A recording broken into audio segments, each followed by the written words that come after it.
Welcome back, everybody, to another edition of the C&J Speedway Review. My name is Chris Burns, right here in the Valhalla Underground Studio, where you can find the Loki and Burning Show every single week. So find across local racetracks, local go-kart places, and prisons all around New England. His name is Corey Huffnagel. Corey, how are we doing today? So I can probably say that your reaction is, wow, I'm glad it's over. And my reaction is, yeah, glad it's over until July. But no, all I could just say is, all I could just say is, Pocono, all I could just say is the race this weekend, it was decent. I'd probably say it wasn't the best racing this weekend, especially with the Xfinity race on Saturday because, they came in with the aero package that they used at Indianapolis last year, and that pretty much failed miserably. So now Xfinity has to go back to the shops and see if they can make a good aero package so that the racing can get a lot closer and a lot exciting. But racing was good this weekend, and from what we saw on Sunday, pretty much proved the point that Martin Truex Jr., he's going to be that top leading role, with those three guys that are going to be debating for the championship in November. But now, with those three guys that are going to be battling for the championship, my question is, who's going to be that fourth driver that's going to compete with them? Because honestly, right now, it's pretty much tough to decide. It's funny you asked that because I was going to ask you to say, right now, gun to my head, Jones, I'm going to, I'm looking at the standings real quick, and I know I'm jumping ahead. I'm not going to read them off. But right now, gun to my head, I'm looking at either Joey Logano or Brad Keselowski. I know on the broadcast they're talking a lot about Kyle Larson, but Kyle Larson, for some reason, he has a good week, and then he has a couple bad weeks, and he's hanging out in that top 10. He's holding on tight, but you can only hold on for so long. We just passed the official halfway point of the season last week, and now this week in Pocono, starting the second half, Martin Truex Jr. obviously stamping himself with the second win to be in the talk with Harvick and Kyle Busch. Yeah. Having said that, Logano, he has a win. He's looking really good. Brad Keselowski has made the climb after a couple bad weeks to just really put himself into at least the conversation, if not that the main four, the big four that we're going to see going into the playoffs and hopefully in Miami for that final championship four. I'm just gonna throw caution to the wind and say Brad Keselowski right now. Yeah, see, for me, if I had to choose one, I'm definitely gonna have to say Kyle Larson by a slim margin. I mean, he's running good. Don't get me wrong, but if they really want to make it to the championship in November, they have to start winning races and they got to start being competitive. And let's not forget, Larson's is the only Chevrolet team that's competing, really well right now comparing to all the other Chevy team drivers. Oh, absolutely. You can just look right now in the top 10. You have Toyota, Ford, Toyota, Ford, Toyota, Chevy, and Blaney is in a Ford. So, yeah, you're right. Yeah. So it's going to be interesting going down the stretch, but it's not that Larson isn't contending. It's that Larson isn't consistent this year. Right. Whereas last year, he mixed in the wins, the top fives, the top tens, had a really good run until the playoffs, string of bad luck, better luck next year, as we all say, but he's not having better luck this year. So consistency has to be Kyle Larson's friend coming down the stretch. I would say so. I mean, you just look at it like this season, like comparing to last year. I mean, of course, he had the 4 wins, going into the playoffs, but then I look at it, I mean, I have to say, his team hasn't been really that bad. So. Mm-hmm. So do you have any news for us this week before we break down Pocono from the rolling hills of Pennsylvania? Well, the only big news that came out was Kyle Busch won the Xfinity race on Saturday. Bad news was yesterday his team ended up getting penalized, I believe 10 owner points because the car's right front failed post-race inspection because the right front was too high. Crew chief Eric Phillips has been fined $10,000 and has been suspended for this race coming up, which is Michigan. So honestly, Kyle Busch wrote on Twitter after that saying, like, rolling on the floor, laughing my butt off, whatever, it's a big penalty, so forth, But let's be honest. I mean, Kyle's car was pretty much fast throughout the whole entire weekend. Nobody couldn't catch him. I mean, how that car, right front failed post-race inspection, I have no idea. But, it's just how it goes. We're the guys sitting at home and we get all the news via the computer or the television or what have you. We're not the guys in the laser inspection booth at the end of these races. Did it look high? Did it look low? Did it look off? None of us will know because we just see them zooming by the screen at breakneck speeds. There's really no way for us to tell. Unlike when Harvick had the unsecured window gimmick back weeks ago, and you could physically on the television see it drop down. Again, the talk goes on because a lot of guys we're seeing more and more of it now. Is it intentional? Is it just a design flaw? My guess is it's a design flaw, and that's for the teams as well as the manufacturers to work out. But yeah, Kyle Busch adds another notch to his Xfinity belt. Now, he is the winningest driver, not only on the Xfinity Series, but on the Truck Series, correct? Well, he's actually on 50 wins right now. So if he wins, gosh, I'd probably say his next truck race would have to be Kentucky coming up in July. So let's say if he wins at Kentucky next month, then he'd tie Ron Hornaday on the all-time wins list. And then if he wins the next one, then he's the all-time wins leader. Well, chances are he's going to take that this year. Like we said a million times, you put Kyle Busch on a tricycle, he's going to try to find his way to victory lane. And more often than not, he's going to. So, big ups to him. Another historic win for Kyle Busch in the Xfinity Series. I guess we might as well start talking about Pocono. But I'll talk about the Cup race when I get to it. I do have a nice thing to say about that race. But we're going to start with the Pocono Green 250. As Corey already mentioned, Kyle Busch is your winner, beating out Chase Elliott and Daniel Hemrick to the line. You watched the race. Tell me what you saw. Well, typically, it was an average Pocono race. And, I'd say like the first couple laps, wasn't really that much, even though you had one spin, you had the two stages and whatnot. But as I mentioned earlier tonight, NASCAR brought in a new aero package for the Xfinity guys at Pocono. And this was pretty much the same aero package that they used at Indianapolis last year. So I would say the racing comparing to today from last year, we didn't really see a lot of passes, a lot of like lead changes and whatnot. Like we mostly saw Kyle Busch, lead from like start to finish whatsoever. So I would say that, this past Saturday wasn't really the best Pocono race that I ever saw, but then yet again, like it could be a lot better because the only thing is like the only time when it gets exciting was, when you have to look at the restarts when everybody's all fanning out like 3, 4 wide, 5 wide going into turn one to get that position whatsoever. But, and, like I said, once again, you had the Cup guys that were in there and Chase Elliott, looked as if he had a good car, at the end, finishing second and whatnot. So as for this aero package now, I am hearing that it's going to be running, I'd say 2 more races. So pretty much, I think Michigan Saturday and then Indianapolis coming up in September. So I'd say with NASCAR, having to go back to the drawing board, they got to say, okay, now we really have to make an aero package where, the racing could be a lot closer, a lot exciting, a lot of side by side and a lot of like, the drivers like getting loose and everything else in between. So, but, you look at this race, it was a tough break for Justin Allgaier and Christopher Bell. Like they got caught up in that accident, like right near the end. And, Justin looked as if he had a good run and, he got caught up and now he's like, I'd probably say somewhere in points whatsoever. But yeah, kudos to Kyle, 92nd career win in Xfinity. And, it's only a matter of time when he reaches to 100 sometime soon. Again, not beating a dead horse. Don't like it when the Cup guys go down, especially championship guys like Kyle Busch. But it really, watching Hemrick and Elliott, again, in the 2-minute greatest hits package that I watched of the race, gave it a good run, but it's Kyle Busch. Yeah. What would it be like if David Ortiz came down to your local AA affiliate? You're going to get crushed.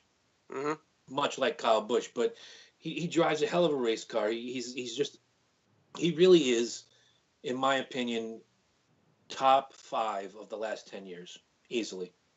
Oh, without question. I mean, considering considering all of his wins lists in Xfinity, like in the Cup Series and the Truck Series, there's just no question. You look at all of his wins. I mean, just face it. Like, he's broken a lot of records, like ever since he started in his career to all the way up now. And and you look at Pocono this weekend, he already checked that one off his list, as he's never won there in Xfinity before. Yeah. So, again, big ups to Kyle Busch.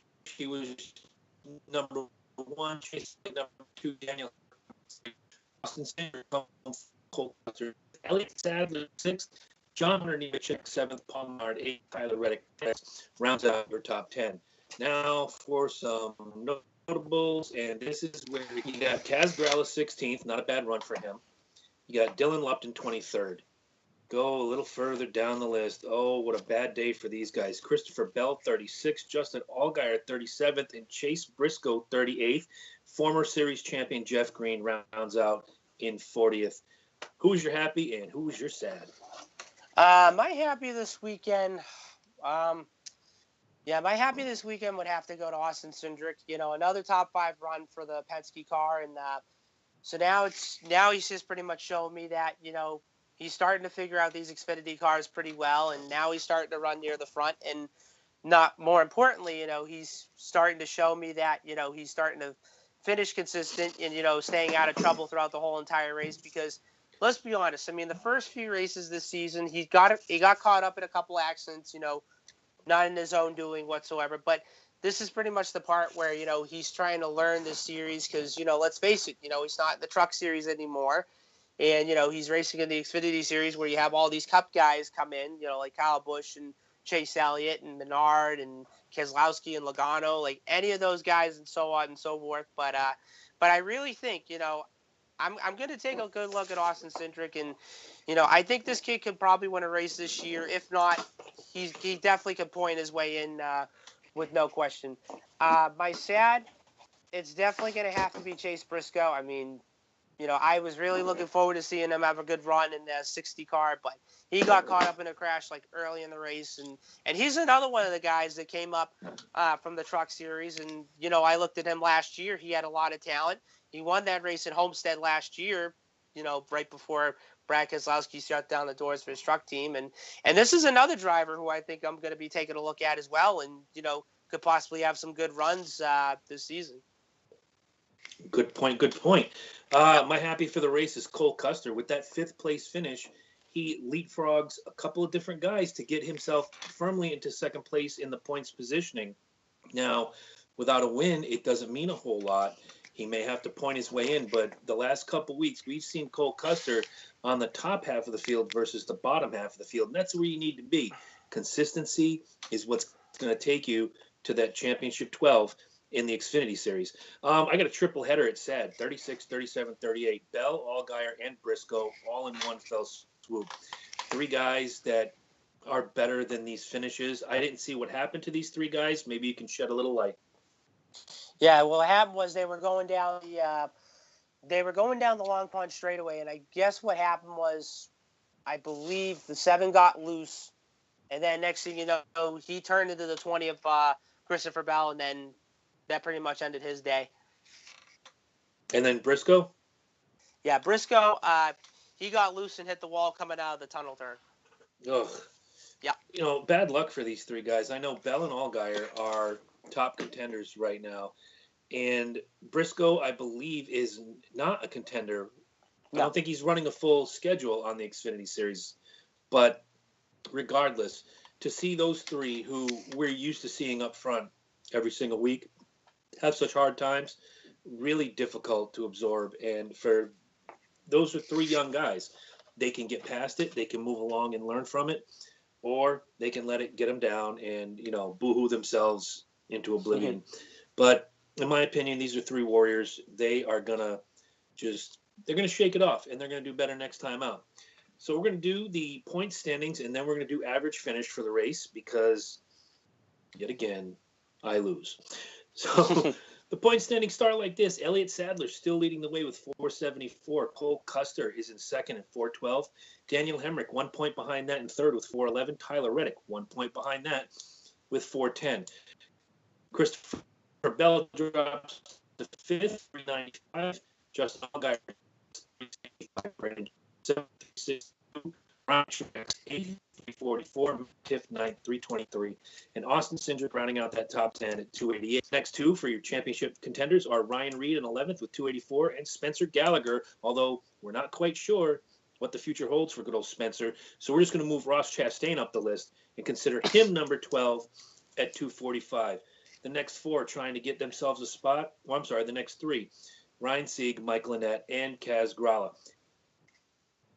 Obviously, Elliott Sadler leading the way. He's got a 62-point lead over number 2 Cole Custer. All he has to do is stay consistent. He will get his way into the playoffs points-wise. But you go 3 cars behind that. You have Reddick with a win, Bell with a win, Allgaier with a win, 4, 5, 6 in the standings. And chances are, with some of those playoff points, they could make a move forward up past Elliott Sadler when the playoffs hit. How does this look so far to you? I mean, are we looking at the top 12 with Chastain as your cutoff, or are we going to see Sieg, Annette, and Grala do something to make a move toward the top? Yeah, see, if you look at it right now, I really think, Chastain is going to make that cutoff, no question about it. He already has 3 top 10s this season, and quite frankly, I mean, he's pretty much the only guy that, we haven't even, heard about or probably talked about the last couple of times on our show. And but you just look at the point standings as we speak. So let's say, the playoffs start right now, and of course NASCAR has that rule where, now the Cup drivers can't compete in any of the playoff races in Xfinity. I'd say that the only drivers who I think are going to be a one to watch are going to be Elliott Sadler, Cole Custer, Christopher Bell, and Justin Allgaier. I mean, Cindric, is probably going to be in the mix, and then also Hendrick's also going to be in the mix as well. But, you just look at it, those are going to be my guys who I think could have a shot at, winning this Xfinity championship this year, and quite frankly, win races to advance to the next round. But if I had to say, if the playoffs started tomorrow or next week, Chastain would get the cutoff, no question.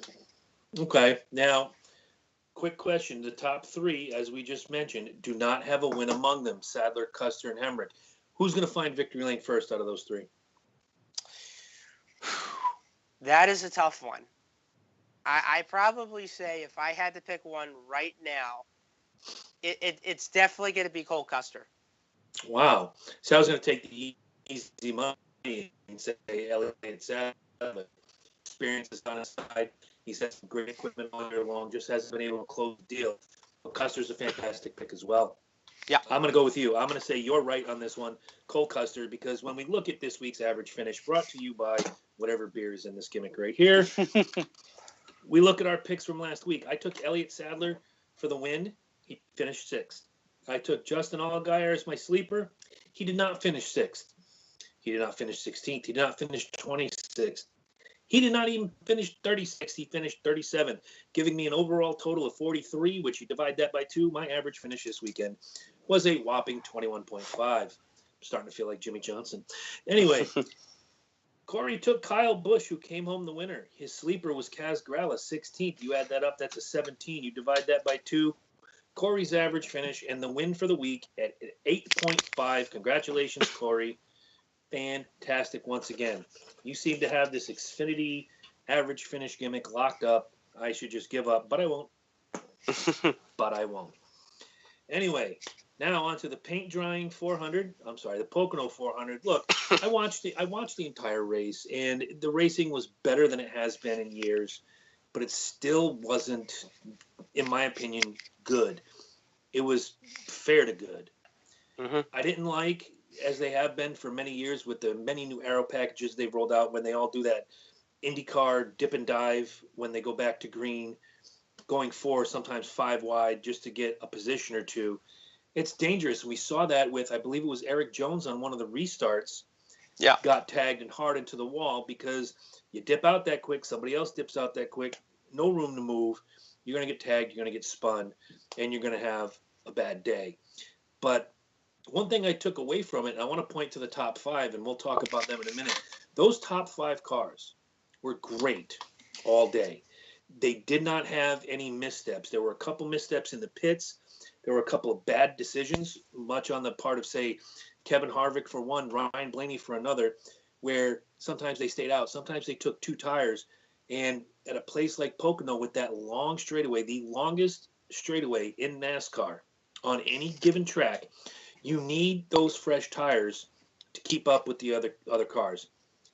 You make those mistakes in pit road, or you make the mistake of staying out, you're basically giving your track position away. And that was how I viewed it.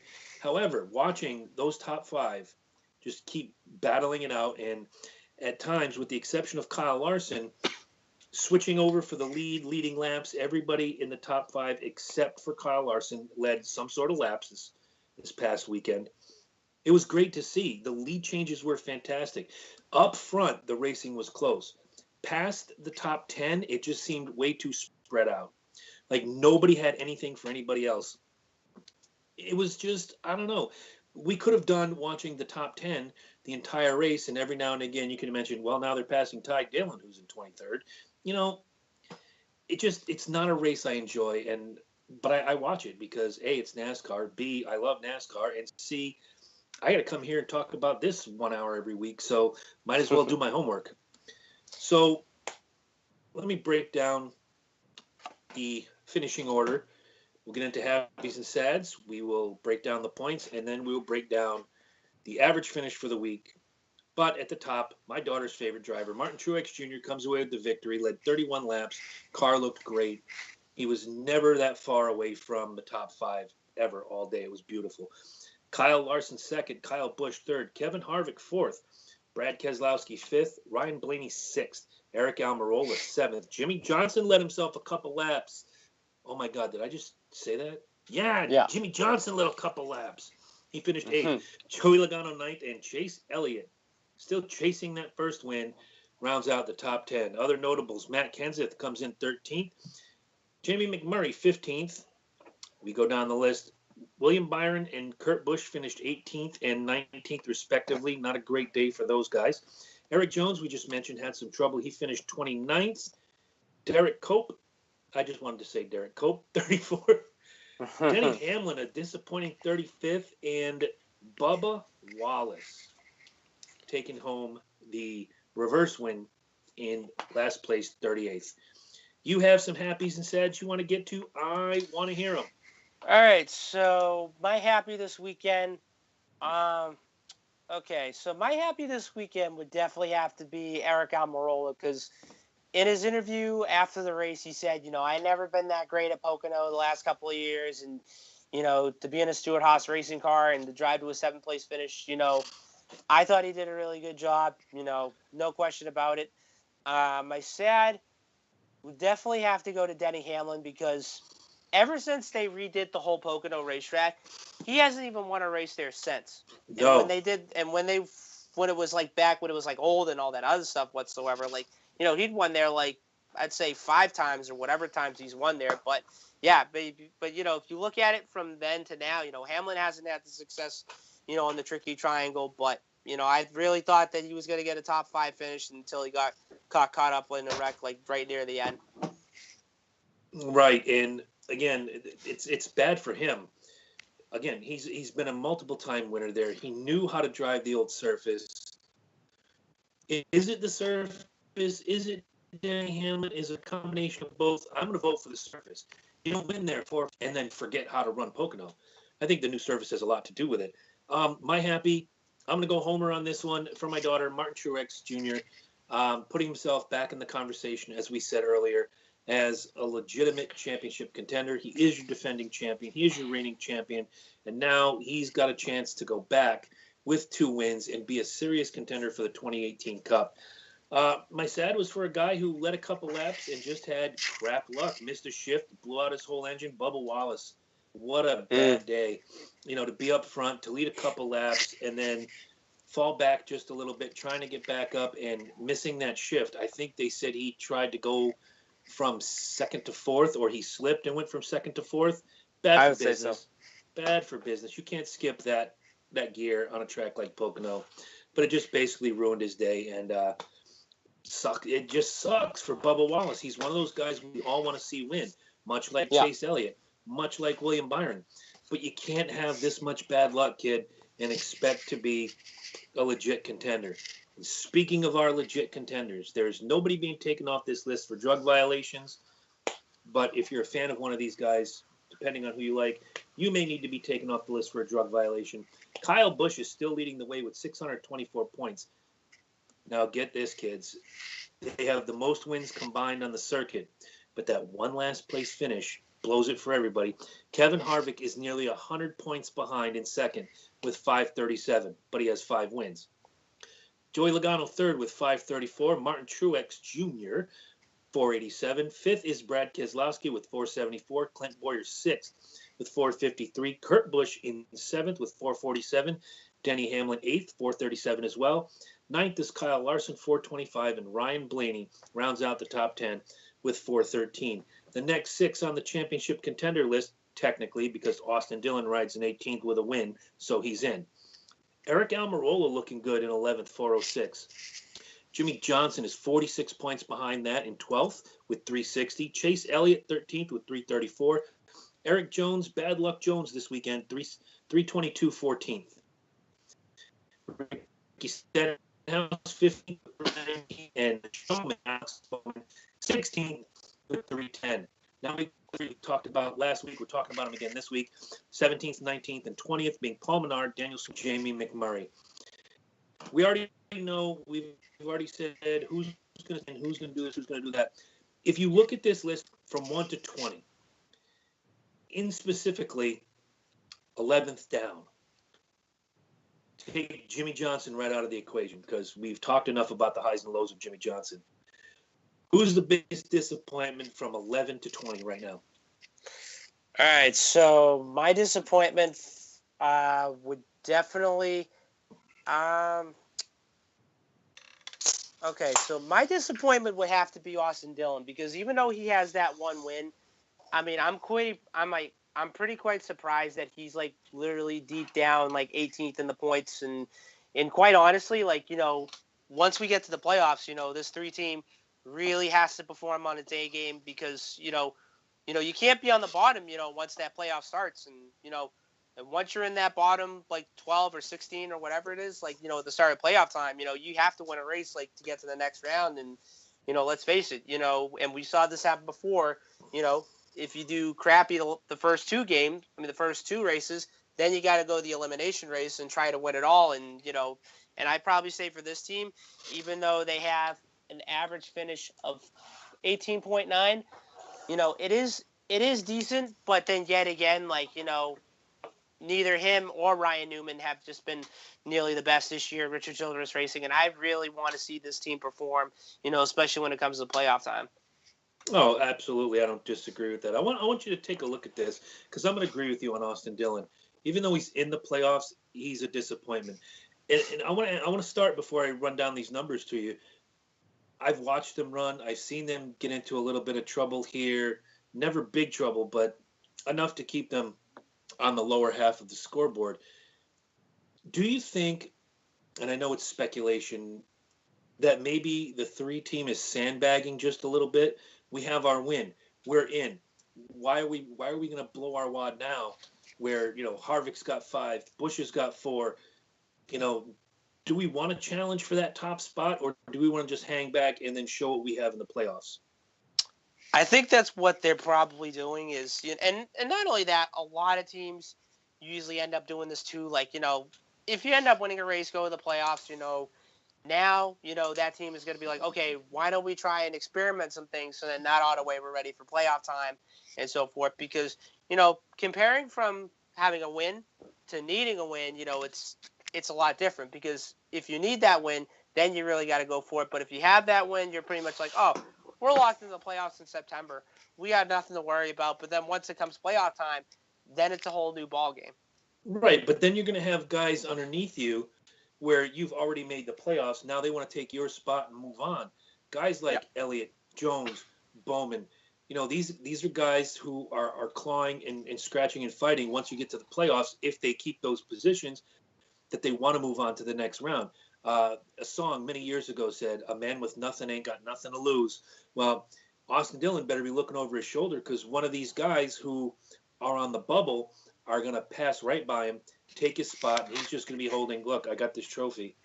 It's pretty fantastic. Would you like to hold it? Because I'm not in the playoffs anymore." And that's not good for him. So he really needs to step up his game. If they're sandbagging, that's really, really dangerous. One of the things I wanted to point out to you, the lowest driver before you go all the way down to Austin Dillon with a win is 6th place Clint Boyer in the standings. The difference between Clint Boyer and Austin Dillon, 18.84. Now, yes, the stage wins are important. You get the ever-important playoff points. Once you get to September, this is not a position that Austin Dillon wants to be in. 184 points. That's pretty insurmountable, especially with the new point system, the way it's set up. You need all the points you can get. Sandbagging isn't going to do it. Yes, you've got your win. Yes, you're going to go to the playoffs. But, yes, you're also going to be not as hungry as a Chase Elliott, even a Jimmy Johnson at this point. He's going to slide in and take you right out of the playoffs by driving, not by knocking you into a wall. Exactly. So we've gone through the points. Let's go to the average finish at Snooze-and-O, or Pocono, as it were. All right, on the Cup side, Corey took Kevin Harvick, who came in 4th as his lock. His hopeful was Denny Hamlin, 35th, and his sleeper was Bubba Wallace in 40th. Add that up. That is a 79. Divide that by 3, Corey. Your average finish this week is 26.66666 on down the run. Not your best week, my friend. Okay. Okay, so Chris had Jimmy Johnson, who came in 8th as his lock. My sleeper was Brad Keselowski, who came in 5th, and my hopeful homer was Kevin Harvick, who finished 4th. You add that up, it's 17. You divide that by 3, and it's 5.66666 on down the run. I am your winner this week. Congratulations to me. Swig a beer to me. Send your money to me. Whatever you want to do. So before we go into the truck race in Texas and the Xfinity race in Michigan, I'm going to throw my shout out early because I'm super thrilled. 2 of my favorite NASCAR fans in the entire world are Morgan Brown and Adam Crandall. They are from Canada. Don't hold that against them. But found out within the last couple of days that Morgan and Adam are expecting a little race fan come December. So I want to throw a shout out to Morgan and Adam. A little quick clap for you. And I already told them Harvick's a nice name. Boy or girl, doesn't matter. And if they have a girl, please avoid the name Danica at all costs, because you don't want that kid bumping into everything and wrecking your car when she's 16 years old. But Morgan and Adam, congratulations. Couldn't be happier. Congratulations. And Corey is never a nice name. All right there, kid. Let's talk about the Truck Series in the Lone Star State. Alrighty, so let me just get back up to the homepage for just 1 second. And he's killing me. You see that? You see what he's doing? I'd probably say this is like 6.9 seconds, maybe. But oh, that's all right. So, anyways, we got the Truck Series going on in Texas on Friday night. So, if anybody is aware or unaware, NASCAR is in 2 different states this weekend. You have the trucks racing Friday, and then the Xfinity guys racing Saturday and Sunday with the Cup guys at Michigan. Mm-hmm. So, truck race Friday night. It is going to be on 9 o'clock Eastern time on FS1, pretty much due to the time change or whatever it is, because Texas is like 1 hour off and everything. And who has the radio coverage? Sirius XM is on MRN. The voice of NASCAR. Oh, speaking of which, I have a little bit of a topic conversation about MRN after this whole thing's over. Okay. So, all right. So we got the truck guys racing in Texas. Now I don't know why the entry list isn't popping up for some reason. I had the same problem earlier. I was going to try to print it, and I couldn't get an entry list to print. That's all right. Couldn't get one to load either. Terrible. Usually this one is like loads on time, but I'm just like, but it's like a little bit slow, and it's like, come on. But okay. Are you using my old internet right there? I think I am, probably. Possible. So, All right. guys, if you want to go to your local bar and put a great song in the jukebox, please choose Brian Hyland, Itsy Bitsy Teeny Weeny Yellow Polka Dot Bikini. Oh, and no. if you're in the Peabody, Massachusetts area, please dedicate it to Corey. Thank you. Okay, so now the entry list is up. So we got drivers like Cody Coughlin. We have Todd Gilliland, who's going to be driving the Mobile 1 Toyota for Kyle Busch Motorsports. Joe Nemechek is in the 8 truck. Maya Snyder. You have Brett Moffitt. You have Noah Gregson. Bola Mastis is in the 17 truck this weekend. Johnny Sauter, who has won at Texas a couple times in the 21. You have Dalton Sargent in the 25. You have Ben Rhodes. Spencer Davis is going to be in the 51 truck for the first time, I think, since March when he drove at Las Vegas. Stuart Friesen in the 52 truck. And then I believe Chris Eggleston is making his Truck Series debut driving the 54 truck, I believe, for David Gilliland. Then you have Clay Greenfield, Mike Harmon, Matt Crafton, and you have Grant Infinger.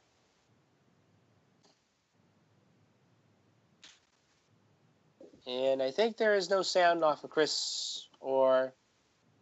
I haven't said anything. Okay. All right. just checking because I saw your screen was frozen there for a little bit. But, okay, so I'm going to get to my my lock and my sleeper. So my lock, this one was kind of a tough one. Now, I knew that, Sauter has been running really good this year, and he's won a lot of races on the mile and a half, including at Texas a couple times. But my lock this weekend is going to be different. I'm going to go with the 18 and Noah Gregson. I really think this kid, even though he won at Kansas this year, I think this team is going to be a one to watch, and not forsakenly. I think he's going to be a top threat to Johnny Sauter for the championship this season. And then my sleeper, I'm going to have to go with Stuart Friesen because you think about it. The last time the trucks were on the mile and a half was at Charlotte, and Friesen finished, I'd probably say, like in the top 10, kind of outside the top 10. But let's be honest. This team is pretty much a sleeper this season.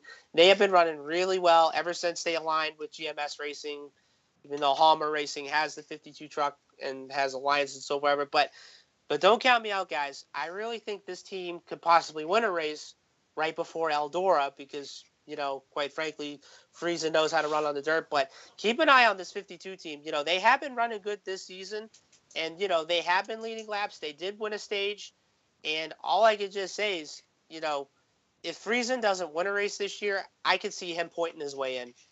Oh, without question, he's that good. Mm-hmm. This is another one of those times where we have different picks on both levels in the Truck Series.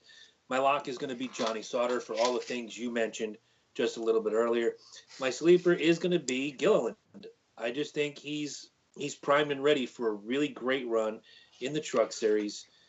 There's just something about him that I really like.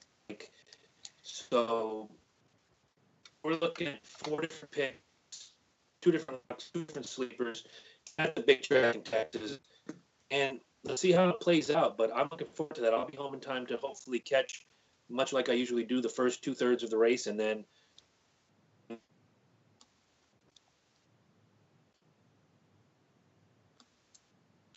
I think I might have froze. Yeah. Did I freeze? You probably froze for like a split second. All right, no worries. So moving on to Michigan, we're talking about the Xfinity Series. Break it down. All right, so races on Saturday, 1:30 p.m. Eastern Time on Fox. That's right, guys. Fox, not the sister network or wherever else in between. So also Sirius XM Radio, Channel 90, which, of course, MRN. The voice of NASCAR. Yes. So it's going to be a triple header weekend for these boys. But so looking at the entry list, I'm going to read down the Cup guys that are going to be running this weekend. So you have Austin Dillon running the 3 car this weekend. You have Kyle Busch running the 18 car on Saturday. You have Paul Menard driving the 22 car on Saturday as well, making the second start for, I believe, Penske. And looking down on the list, you go all the way down, and you see Kevin Harvick will be driving the 98 car for Stewart Haas Racing, Beyond G, DeBency Racing, so forth. So I believe you have 4 Cup guys that are going to be running in the field on Saturday. So now looking at the notables, you have Cole Custer in the 00, you have Elliott Sadler, you have Matt Tiff, Ross Chastain, Michael Annett, Justin Allgaier, Tyler Reddick, Ryan Truex, Ryan Reed, Brandon Jones, Christopher Bell, Daniel Hemrick, Alex Labay, John Hunter Nemechek, who is going to be in the 42 car this weekend, Austin Cindric, who is going to be in the 60 car for Roush Fenway Racing, Kaz Grala, who is going to be in the Fury race cars race team. And it's funny because I'm looking on the crew chief's name on the side, and I believe Tony Uri Jr. is the crew chief for Kaz Grala. Or I think it is. It's probably either the owner or the crew chief. I'm not sure. But, yeah, it looks like it's the owner of Fury race cars. And I'm like, that's kind of weird, but interesting. And then other than that, you have Spencer Boyd, Wow. Tommy Joe Martins, and Morgan Shepherd, who will not retire anytime soon, but God bless him. But so I'm gonna go. So I'm gonna go into my hat. Go ahead, pick Shepherd. Do it. So I'm going to my lock and my sleeper on this one. So all right. So my lock is definitely going to have to be Kyle Busch, because you look at it, he already won at Pocono last weekend, and I really think, he can try and get that back-to-back wins this season, and hopefully he can get back on his Xfinity dominance level that he has been the last few years, even though he hasn't had a lot of seat time because there's been a lot of drivers that have been taking over that car and so forth whatsoever. But I really think, anytime you put Kyle in a car, in a truck, whatever, like, he's just forced to reckon with, and I really think he's got a good shot to win. My sleeper on this one is going to have to be Paul Menard, because I watched him this past Saturday, and he did a really good job driving that 22 car. Even though he won a stage in the second one, he was up at the front a little bit during the race. But other than that, he came home in the top 10 and so forth, and driving the 22 car for Penske. I really think, even though Menard, has been pretty much consistent throughout his whole career, he could probably sneak in that win sometime on Saturday, because if you look at in the Xfinity Series in Michigan, the last time Menard actually won an Xfinity race was back in 2014 when he won in Michigan, and that was when he was driving for Richard Childress Racing at the time. So he has, I believe, 2 career wins in the Xfinity Series when he first won at Milwaukee in 2006. So pretty decent. But other than that, I really think, Menard, I think, is going to be a one to watch this weekend. Good choices all the way around. So our lock is going to be completely different. Our sleeper is going to be completely different. That's a good thing. My lock is going to be Kevin Harvick. He's been able to turn these mile and a half, especially a fast Michigan track. Even in an Xfinity car, the man knows his way to the front. My sleeper is going to be Cole Custer, and this will be, going back to the standings, which I don't know that I still have them. Oh, yes, a win. Obviously, we talked about it earlier. He gets to victory lane before Elliott Sadler. He gets that little jump in the standings. Maybe he could be leading the way come playoff time and be sitting in that catbird seat. So I'm looking for Cole Custer to have a big race, hopefully find himself in victory lane and make that jump to the top of the standings. Yeah, there's no question about it. I really think Custer can win a race sometime this year. All right. So now on the Cup side.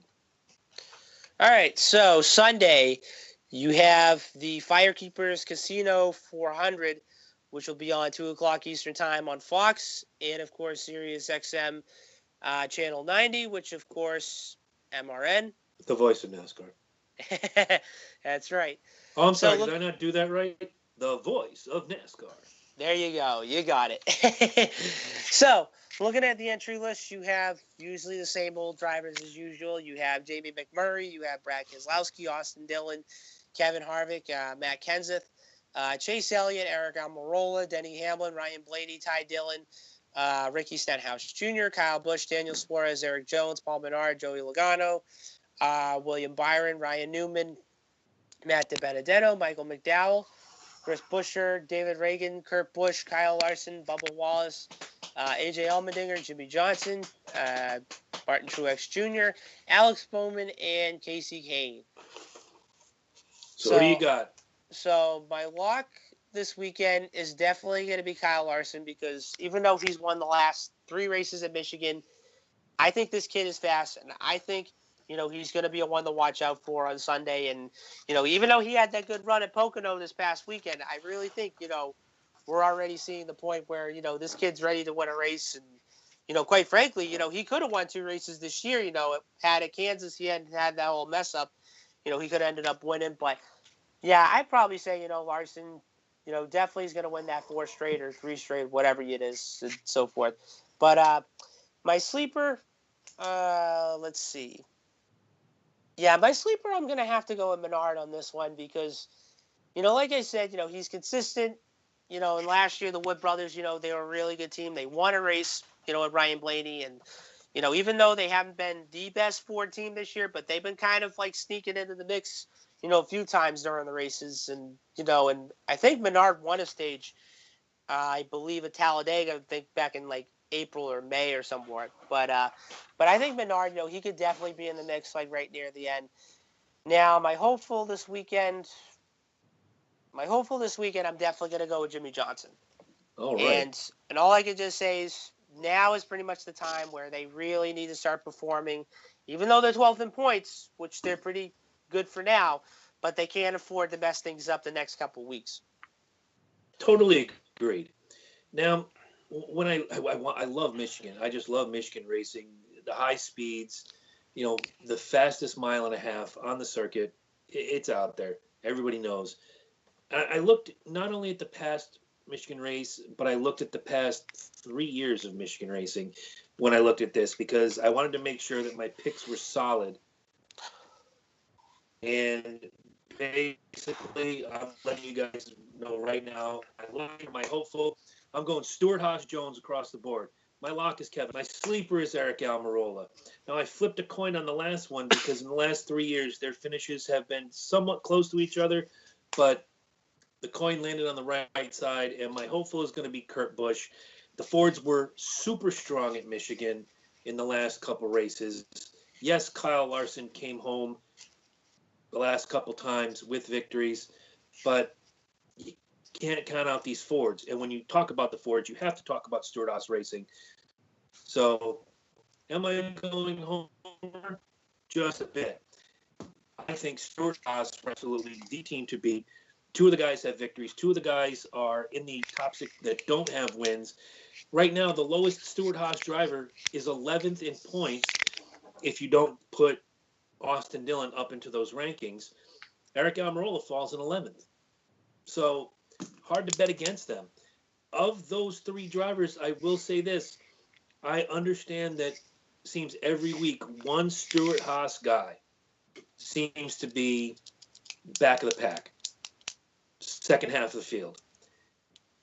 I'm hoping against hope that it isn't Harvick, but if I had to pick one, it's probably going to be Clint Boyer that's going to be having troubles. Not really the best mile and a half racer that you'll ever see.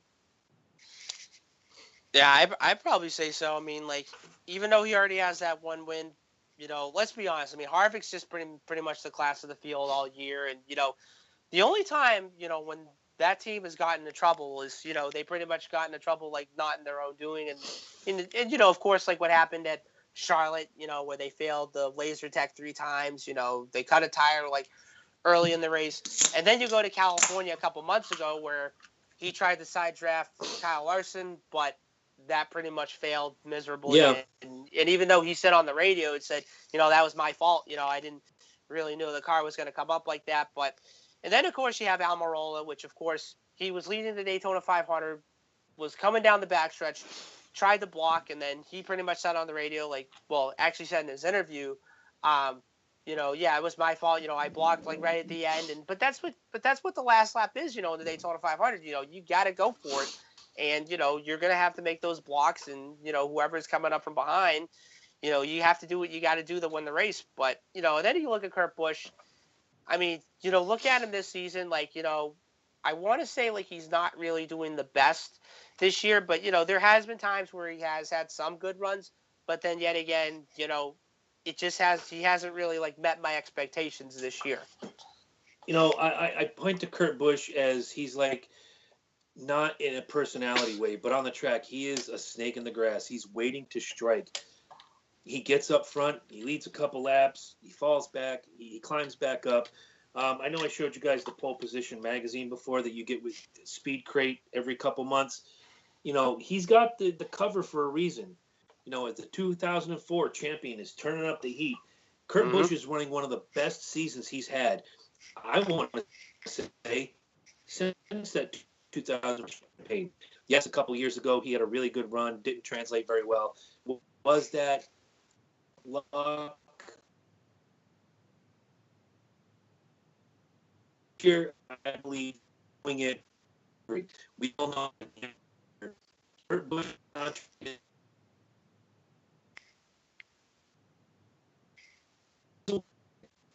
possibly for his job.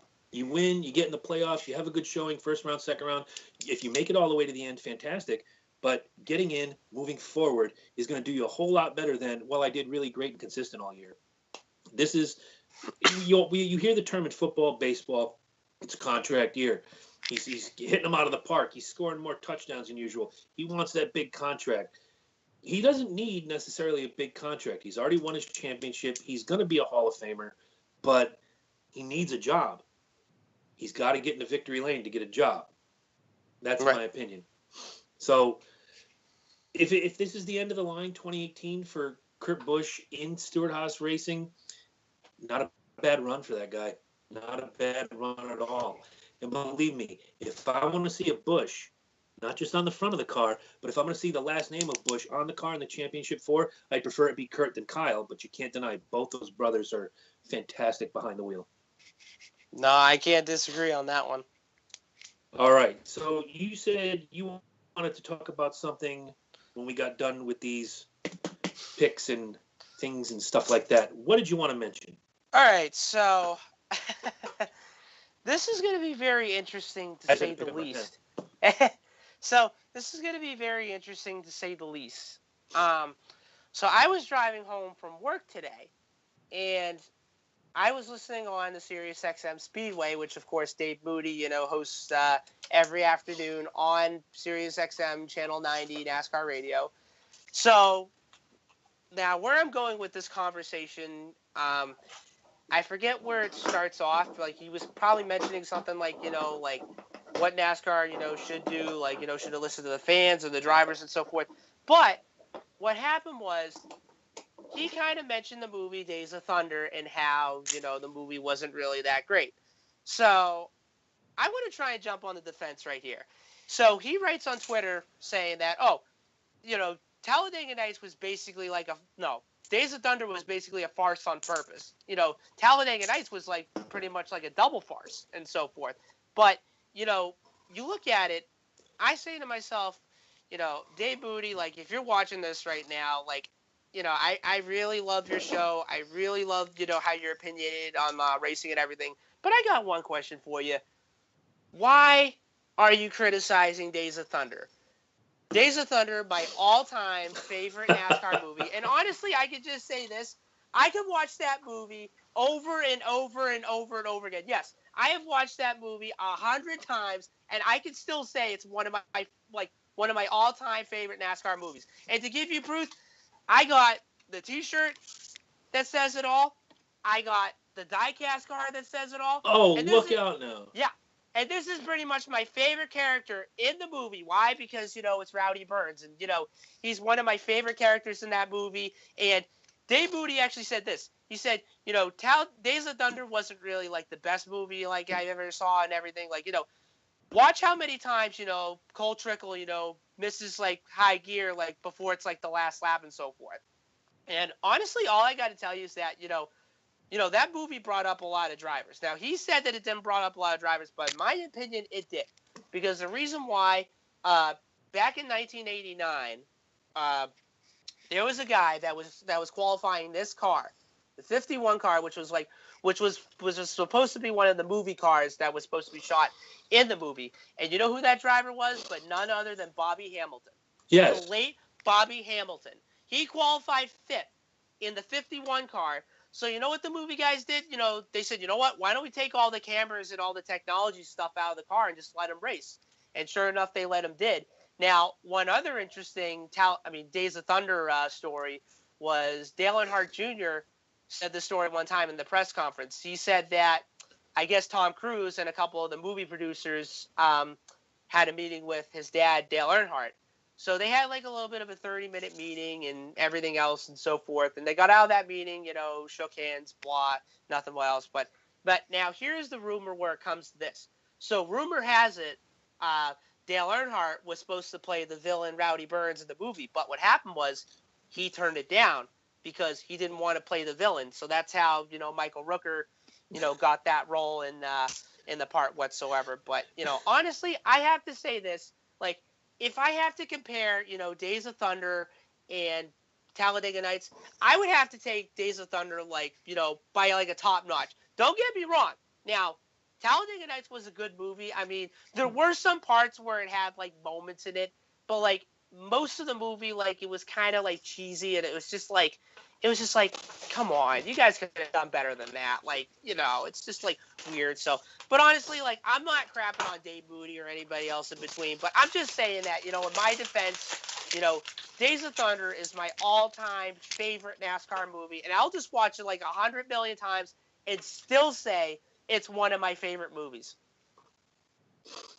Fair enough. And one of the things that I'm listening to your story is Dale Earnhardt doesn't want to play a villain in a movie where the main character is a villain based on Dale Earnhardt. Yeah. You don't have to be the head cashier at Walmart to figure out that was a dumb move. Right. Because, yes, granted we lost Dale in 2001, but he could have made residuals on that for years, basically playing himself. Right. Fair enough. I'll buy it. Either way. No, when it comes down to straight up movies about NASCAR and what it takes to field a team, the dynamic between the team and the driver having issue with another driver, Days of Thunder nails it on the head every single time. Could I have done without the love story? You sure shit me. Sorry, I never cussed on this show. I saved that for Tuesday nights. But yes, I could have done without the love story. Could have had interest, but there didn't need to be the whole, sugar packet drafting class on the leg and what have you. But like you said, best NASCAR movie ever made, Days of Thunder. Who was the one that drove the 46 during those on track? You remember? I believe it was Greg Sacks. Greg Sacks did most of it. Chad Little did it for one race. Okay. So, and he was a rookie upstart at the time. But yes, Greg Sacks. Originally, the story goes, and I was down in Daytona, and my grandparents lived there for years. My brother and I would go down on winter break, and we'd go to the beach and do all this crazy stuff. And one day we were locked out of the beach. Couldn't go to the beach because they were filming the rental car scene where they're driving down and dashing. Oh, yeah, that part. Yep. And the rental car scene, if I'm to believe what I was told by one of the stagehand guys that told us we couldn't go on the beach, was Lake Speed. Really? Yes. Winner of one race, most famous for driving the Cartoon Network car, both the 29 and the 9. So, yeah, Lake Speed, who, if he didn't win a race, nobody would know who Lake Speed was. Yeah. And what a fantastic name for a race car driver. Your last name is Speed. You have two choices, drug dealer or race car driver. He chose correctly. So, do you have anything you want to pimp, plug, or otherwise sell to the people? Well, all I can just say is keep following us on the CJ Speedway Review. We're on YouTube. We've uploaded a lot of our episodes, so feel free to watch from 1 to like 34 or whatever number it is or so forth. And then we are also on Twitter, so if I remember this correctly, we are at CJ_Speedway. And then in Instagram, we are at CJ Speedway.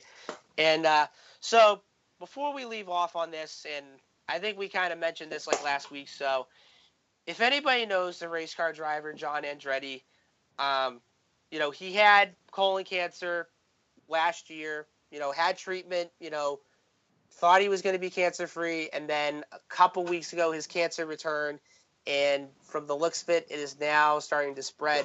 So if you guys can, say a prayer, for the Andretti family, especially for John, and all I can just say is, John Andretti, what a good race car driver he was back then. He won 2 races in his career.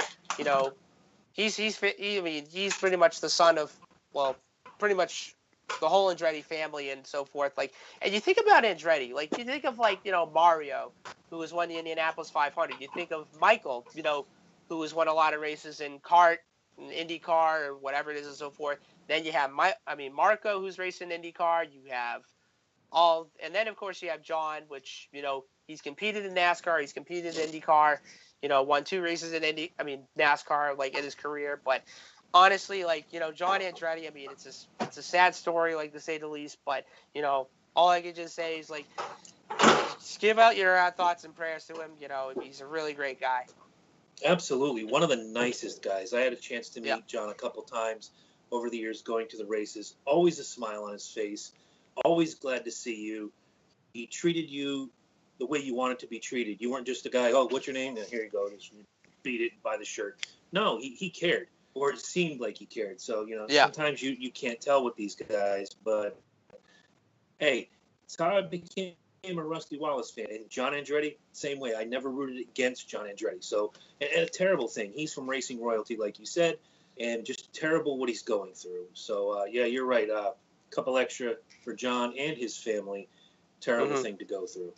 The only thing I really want to pimp out first, I want to pimp out the, if you go to the Loken Jabroni page, starting in about another week or two, the fundraiser will be back at the top for Chad Hatfield and Team World Vision. Chad Hatfield and Team World Vision are raising money to bring clean water to countries that do not have access to clean water. I will try to put a link up on the CNJ Speedway review page. I'll pin it to the top so you fine folks can go there, like our Facebook page, and then throw Chad a little donation. On top of that, Chad is running in the New York City Marathon this November. He's a Christian guy. He's a wonderful dude. He's been my friend now for 24 years, and I can't think of a better charity to raise money for this year. This show, Jabroni Show, Focus, the Writers Focus, all of us on the Focus Digital Network, please donate some money to Chad Hatfield. Having said that, I mentioned Loken Jabroni Show.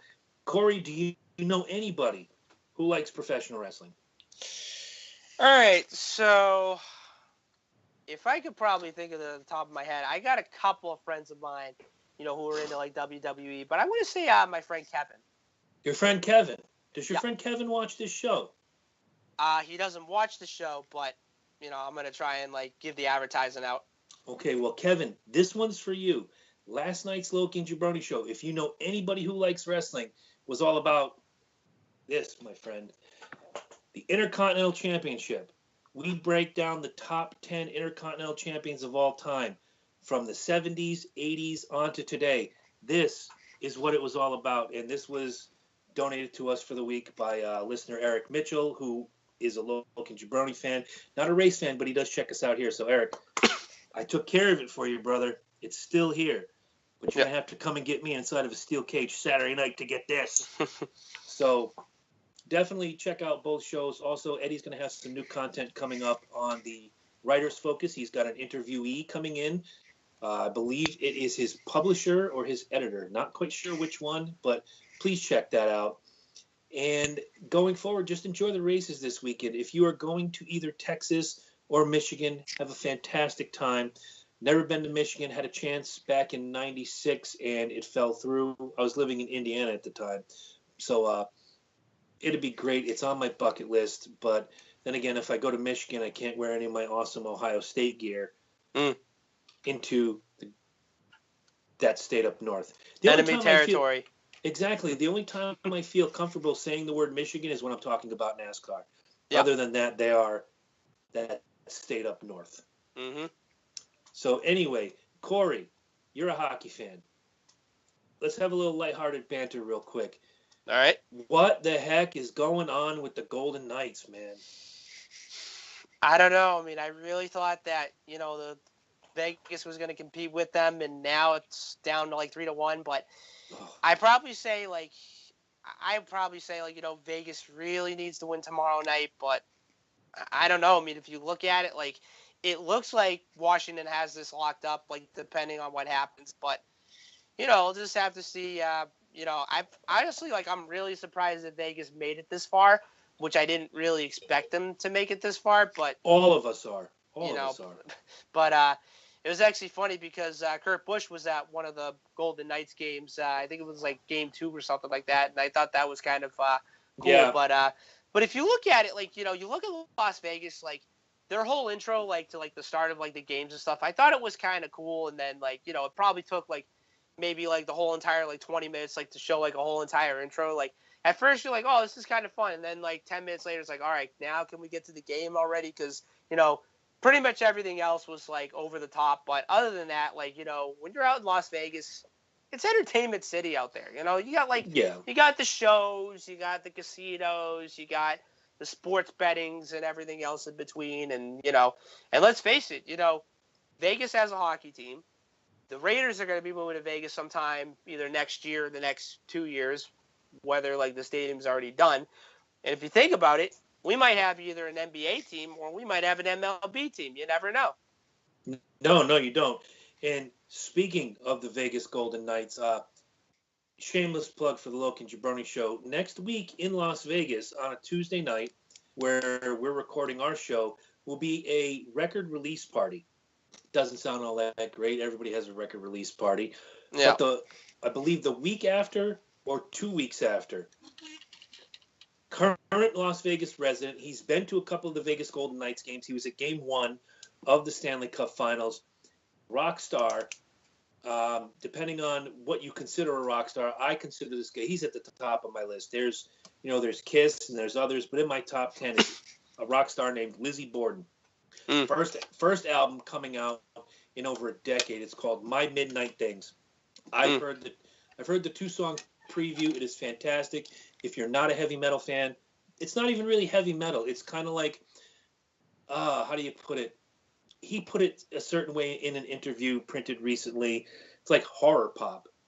If you like melodic rock and roll, Lizzie Borden is your kind of thing. But some of the subject matter is very dark. But yeah. I've been a Lizzie Borden fan since 1987. He was on my bucket list to get on the Loke and Jabroni show, and by golly, I got the okay. Working with the publicist now to get him to call in here to Valhalla Underground Studio Live. So if you know anybody that likes that kind of music, Headbangers Ball type stuff from 1989 through 2007, we got Lizzie Borden. Big fan of the Vegas Golden Knights. A lot of his, I'm a friend with him on Facebook. That's how I got him. And to see the first night, him with the picture that he took with his little gimmick phone of the banner that said Stanley Cup Finals. And then he took a picture of the ice and then the skate around. Just fantastic stuff. I'm excited. I usually don't put guests on this show, but wow, he's been one of my favorites for years. Check out the new record. It comes out next Tuesday. It's called My Midnight Things. Corey, I'll send you a video. If you just don't listen to the video and listen to the song, I think you'll like it. Okay.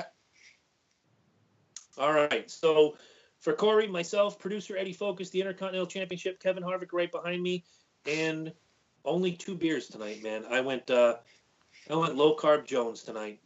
This is the C&J Speedway review. Come back next week. We'll talk about Michigan and Texas, as it were. And I'm going to have a little something for you guys next week in the world of kind of a what-if scenario. I'm going to try to do this every week. I want to get you guys involved. Subscribe to the YouTube channel. Hit the little bell right next to it so you guys know when the new episode is hot. That way you can see it as soon as it hits. Yep. But I'm going to give you guys a little homework, and every week the best homework assignment, whoever has the best answer, I'm going to read it here at the top of the show. All right. And Corey, you cannot play. You are disqualified. You are a host. You cannot join in that conversation until I read the answer. All right. Sounds good. All right, guys. We will see you next week. All right. Good night.